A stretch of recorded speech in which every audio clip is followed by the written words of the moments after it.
City Weekly readers have long sought out our street boxes for What's Inside, a weekly newspaper covering local news, arts, and entertainment.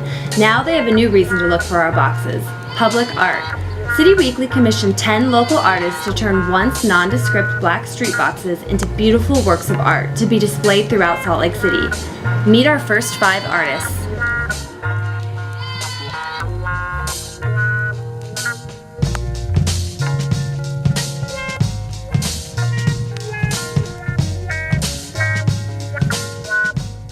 So it'd be exciting. I think it's kind of interesting just to have something that will be out permanently, until it rusts away, but or needs repair. But something out permanently that's a reflection of your art. I think since I was a kid, I've always wanted to have something up on a billboard, like my own artwork, maybe just legally, but it'll be something to be around it. This is what happens when you're not smart and you don't do the top first. I think I've always had that gift to be able to visualize. I can see how a project will look when before it's ever started. Most often I'm working on it in the evenings and on weekends. I finished the Dove project Sunday afternoon. Well, it starts with this, where I do the design and I create it on the computer, and then when I finished with the computer design and picked out all my colors and all, I print a full-size pattern of the design, which is the same size as your City Weekly box there. And then I start cutting the material that's going to compose the actual design. And when I start putting the material onto the box, then I cut pieces individually that will go into these sections.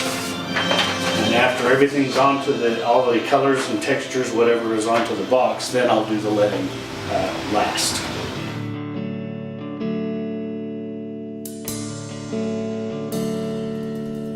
I went to Kent State University back in the early 70s for a couple of years, and that was kind of rough because I was doing more representational stuff and they weren't. So I ended up out here for the summertime working Girl Scout camp. I was horseback riding director, and I got talked into going to BYU. So I went into their art department and didn't particularly like it, so I did other things and eventually came out with an associate's degree and thought, I'll never do this again. But I went back to school in 2006 and finished my degree up at the U. So I have a bachelor's of fine arts in painting and drawing. Cool. So, but I've been doing art all along, I would take like community ed classes, anything just to keep me going. But I wasn't as serious about it as I have been in the last few years. Well, I'm really influenced by rock art, petroglyphs and that kind of thing. And for several years I've been really fascinated with the Hubble photographs, the cosmos, all the great clouds and stars and things. And I find the two things related because you see a lot of the symbolism in the rock art that indicates the cosmos, and so it's kind of it's one of those things that I find fascinating. So I have a tendency to want to do. That's pretty much what I've been working on. Is it recording right now? Oh.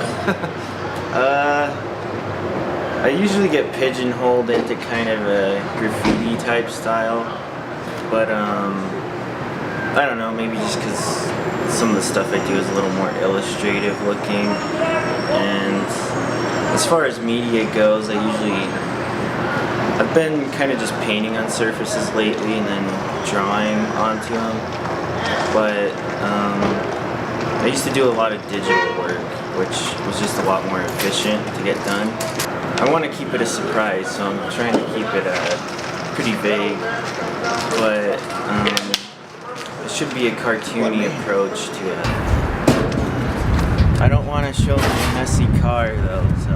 It always is in the back of the mind of how could we really support that idea that good design was important. And through a whole bunch of happenings, I ended up into doing research and eventually kind of ending up here at the U doing my PhD, looking at studying space perception and through that process of like learning about psychology and sensation and perception, there was all these really interesting concepts that I thought